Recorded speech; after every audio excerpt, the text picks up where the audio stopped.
রাজধানী ঢাকা কলেজ ও central ideal কলেজের শিক্ষার্থীদের মধ্যে সংঘর্ষের ঘটনা ঘটেছে।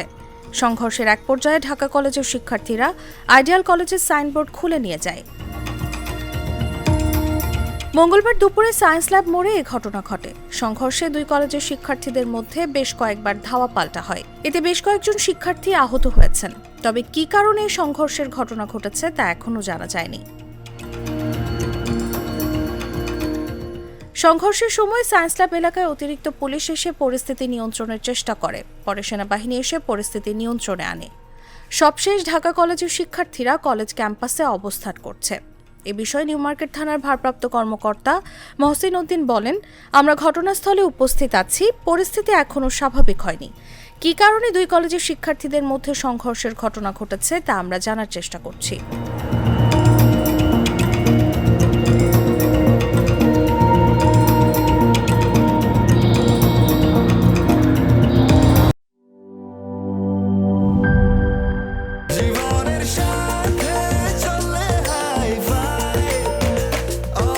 স্বাস্থ্যকর অল টাইম, সব সময় অল টাইম হেলদি লাইফ।